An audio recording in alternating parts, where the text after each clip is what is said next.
idea aquí es traer algunos datos desde Brasil, pero también algunas reflexiones sobre de qué hablamos. La cuestión que me interesa es la intersección entre la política de drogas, las cuestiones de género, pero también algunas provocaciones sobre cambios, sobre pautas feministas y por qué el antiprohibicionismo es esencial para que nosotras feministas nos emancipemos de todas las opresiones. Entonces, puede pasar. En primer lugar, la guerra contra las drogas es un fracaso o un éxito. Es importante pensar, porque si pensamos en las funciones declaradas de la guerra contra las drogas, que es la reducción del consumo, entonces, o la protección de la salud, eso sería entonces un fracaso. No, es justo el contrario. La guerra contra las drogas, por ser una guerra contra algunas personas, es un éxito, porque mantiene un mercado ilícito muy actuante. Las bancas ganan mucho dinero, los políticos ganan también mucho dinero. Con las penitenciarias también hay un gran interés en el encarcelamiento. Y no es el interés de la protección y de la resocialización de las personas. Es el interés puro de control social, especialmente en Latinoamérica, donde nuestras sociedades tienen la desigualdad estructurante. Entonces, cuanto más desigual es un país, más la necesidad de un control social formal para gerenciar las ilegalidades y mantener el status quo. Es importante partir de esta base, porque esto nos permitirá comprender el resto de la política y cómo la política de drogas es interesante para el capitalismo, para la manutención de un sistema machista, racista y de clase. Puede pasar. Bueno, lo que tenemos es una situación muy grave en nuestros sistemas penitenciarios. Yo participo de un colectivo de estudios que se llama SED, voy a traer algunos datos. Pero no es un encarcelamiento, como se dice, proporcional en la sociedad. Tiene características muy claras. En Brasil, en América Latina, vamos a mirar las minorías sociales, vamos a mirar la representación mayor de las afrodescendientes en las penitenciarias que en la población en general. Vamos a mirar también cómo el impacto del encarcelamiento sobre las mujeres es diferenciado y cómo este impacto crece todos los días. Puedes pasar. Por ejemplo, la cuestión encarcelados en general por delito, datos de 2014 desde Brasil. 27% de tráfico, banda, organización criminosa, robo, 21%, puede pasar. Si vamos, por otro lado, comparar cómo por tipo de delito el encarcelamiento es diferente, veremos que tenemos 25% de los hombres encarcelados por tráfico, puede pasar, y las mujeres 63%. Entonces, esto es claro, no solo en Brasil, puede pasar un poco más, el impacto de la política de drogas sobre el tipo de delito por lo cual las mujeres están encarceladas, y también necesitamos mirar quién son esas mujeres. Están encarceladas por delitos no violentos y también por pequeñas cantidades, o sea, no tienen ningún grado mayor de participación en los liderazgos del crimen organizado. Es importante decir todavía que el número de mujeres, si comparamos en la población total penitenciaria, no es tan grande, o sea, una media internacional de 6,5%, depende del país, pero lo que se pasa es que esta población crece a cada día, o sea, el crecimiento de la población carceraria es mayor, tengo datos de Brasil, es el doble del crecimiento de hombres. ¿Y por qué es esto? El encarcelamiento por tráfico. Puede pasar. Estos son datos generales de América Latina, de mujeres en cárcel por tipo de delito. Algunos no están tan actualizados, pero llama la atención también en Argentina, Sistema Federal, Perú, Brasil, Costa Rica, Bolivia, Colombia, México. Puede pasar. Y también el tipo de participación. Muchas de ellas llevan drogas, son transportistas, llevan drogas para sus parejas en las penitenciarias, y son detenidas después de una, como se dice en portugués, una revista íntima, una verificación íntima, ¿cómo se llama? Requisa. No, cuando la policía hace la fiscalización en el cuerpo de la mujer. Requisa íntima. Entonces estas mujeres con sus hijos también son sometidas a controles sobre su cuerpo para impedir la entrada de drogas en las cárceles. Eso también es importante que se diga. Sacamos la libertad de las personas para proteger la salud pública, pero se consume drogas dentro de las cárceles. Entonces lo que hacemos es como que nada, porque se tiene, y no son las mujeres que llevan la droga para dentro de la penitenciaria, es la corrupción. Pero se fiscaliza el cuerpo de las mujeres a pretexto de impedir que las drogas entren en los sistemas penitenciarios. Y muchas de ellas reciben valores para dinero para entrar, muchas de ellas son ameaçadas también. ¿Y cuál es el perfil? Jóvenes, pobres, madres solteras o jefas del hogar, con baja escolaridad, responsables del cuidado de sus hijos o de otros familiares, y frecuentemente pertenecen a minorías étnicas. Si vamos a Colombia, si vamos a Perú, vamos a ver a las mujeres indígenas en las cárceles. Si estamos en Brasil, veremos las mujeres negras afrodescendientes. No tiene gran participación. Ahora en Brasil tenemos una novela donde la gran artista es una gran traficante de drogas.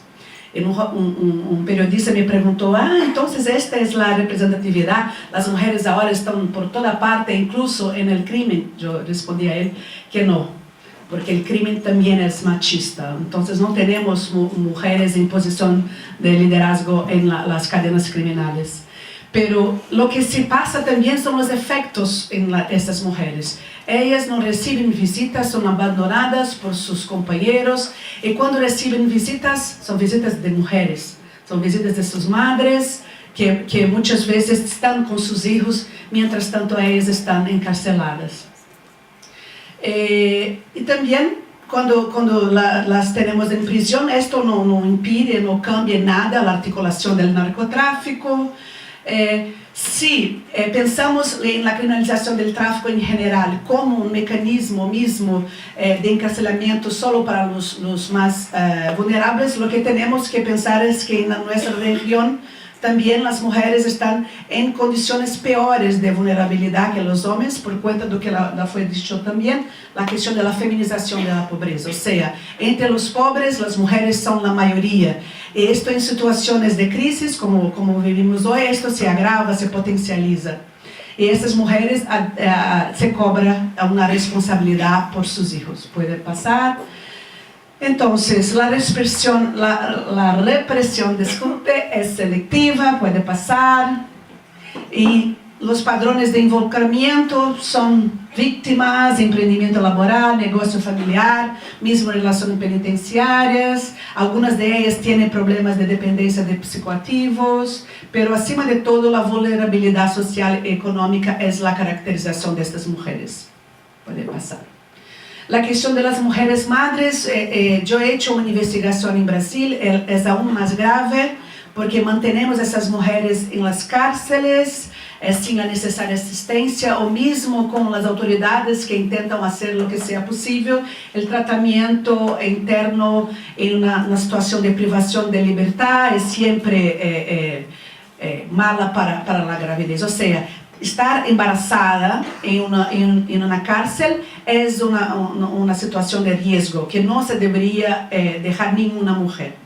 Pero esto es cotidiano. Tenemos en Río de Janeiro, donde vivo, muchas mujeres embarazadas en las cárceles, y la situación es aún peor. Puede pasar.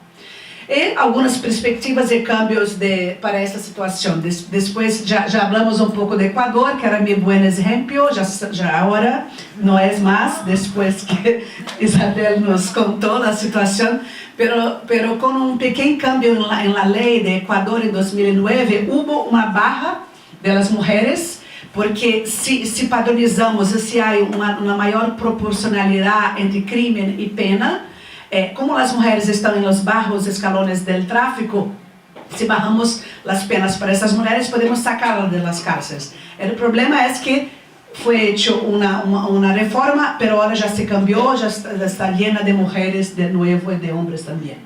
Pero en Costa Rica también tiene un buen ejemplo, que después Ernesto va a hablar, pero es bueno mencionar, que fue una reducción en la pena justo para estas mujeres que están ingresando en los cárceles con drogas, porque se logró bajar esta pena. Entonces se baja, como es un tipo penal, es una conducta típica de mujeres, cuando se baja la pena se consigue sacar a algunas mujeres. Pero esto es reducción de daños, porque no enfrentamos el problema, pero son mecanismos de reducción.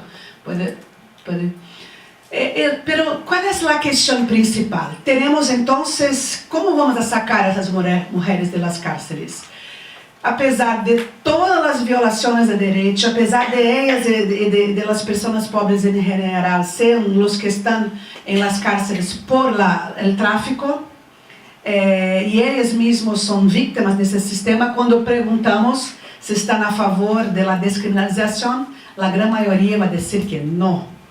O sea, esta contradicción, esta ideología de punición que hace los propios afectados por la política, que reproduzcan el discurso de dominación, el discurso de control. Y esa es una investigación importante de Arguelle Muraro en 2015, donde entrevistó a esas mujeres y ellas mismas dijeron que no querían tener un hijo o un nieto drogadicto, entonces que era necesario mantener la misma política prohibicionista. Puede pasar. Lo que tenemos entonces son olas, cada vez mayor el número de mujeres detenidas por tráfico, porque mismo esas situaciones que Vanina ha dicho aquí, las otras situaciones no son tan representativas como encarcelamiento por tráfico. O sea, para cambiar esa situación tenemos sí que discutir y ampliar nuestras visiones para incorporar una visión antiprohibicionista. Manteniendo esta prohibición no será posible sacar esas mujeres del tráfico. Y ellas sostienen grandes años de sufrimiento en la cárcel y fuera del cárcel también, porque cuando son afastadas de su hijo también sufren con eso. ¿Y saben lo que es peor? Cuando preguntamos a ellas, y hoy teníamos dos en nuestro encuentro de la mañana, ellas se sienten culpadas por su situación. Como si es mi culpa, no debería ter... Como esa cuestión es importante para las mujeres. Mismo las mujeres que son víctimas, mismo de violencia doméstica, de género, o mismo víctimas del sistema penal, ellas se culpan por su situación. Esto es muy grave. Un otro dato también que necesitamos tener atención es que muchas de esas mujeres también fueron víctimas de violencia de género previamente a su prisión, o sea, estaban en situaciones familiares muy frágiles y también eran víctimas de violencia.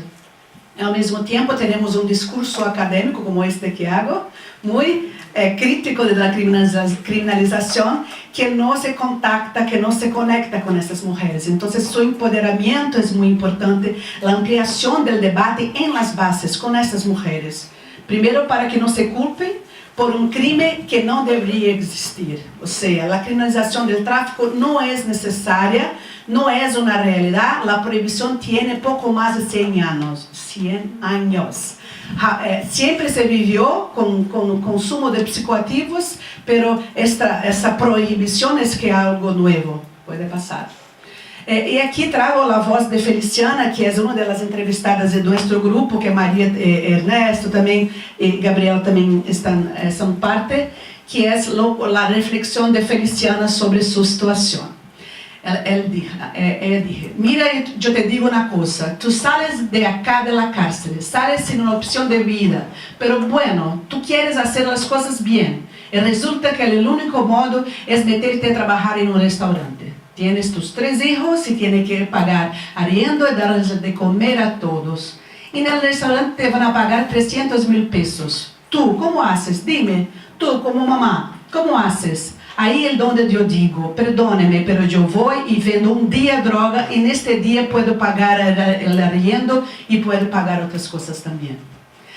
Y Feliciana continúa. Entonces, que nos ayuden, que nos colaboren, que nos den opciones, que nos digan, les vamos a colaborar con colegios gratis para para ellos, o ellos van a tener unos sitios donde ellos van a comer gratis, y uno dice, ya no me voy a preocupar con el almuerzo, la comida sino solo por el desayuno. O sea, toda la reflexión diaria de esas mujeres con sus hijos y sus responsabilidades.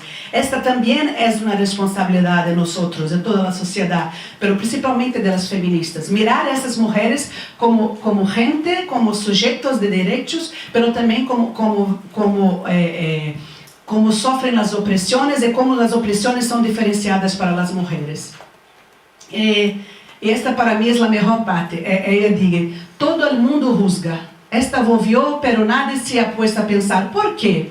¿Alguien se ha puesto en el pellejo como en los zapatos de ella? ¿Por qué lo hizo? ¿Qué la llevó a hacerlo? O sea, tenemos todas y todos que pensar, ¿qué llevó a esta mujer a hacerlo? ¿Y por qué vamos a juzgarlos?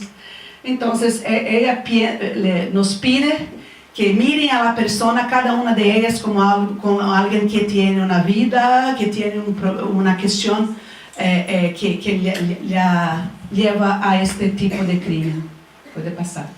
La conclusión es que, como el título de la palestra, que no es una guerra contra las drogas. Las drogas son sustancias, podemos tener un poco de droga aquí en la mesa, no tenía nada, pero la guerra es una guerra contra las personas, pero no también contra todas las personas de manera democrática y proporcional. Es una guerra contra las personas pobres, contra las minorías, pero es especialmente una guerra contra las mujeres. Es una guerra contra las mujeres porque son las mujeres que reciben hoy los impactos más fuertes de esta guerra. Por ejemplo, si pensamos en América Latina, cuántas mamás que pierden sus hijos para una guerra donde se utiliza la violencia y las armas para la venta de drogas. Y también cuántas mujeres tienen sus hijos y están ingresando a las penitenciarias para visitar a sus hijos que están encarceladas por tráfico. Pero principalmente, si pensamos en las mujeres como sujeto principal de nuestro pensamiento, tenemos que pensar en las mujeres que están en las cárceles por tráfico de drogas. Entonces, es por eso que yo me presento actualmente como feminista, antiprohibicionista, y pienso que no hay como hoy pensarnos en un feminismo que no incluya, no solo que no incluya a las mujeres en las prisiones, como un feminismo también que no esté contra el prohibicionismo en favor de la emancipación de todas las mujeres en una sociedad completamente diferente de esta que hoy tenemos.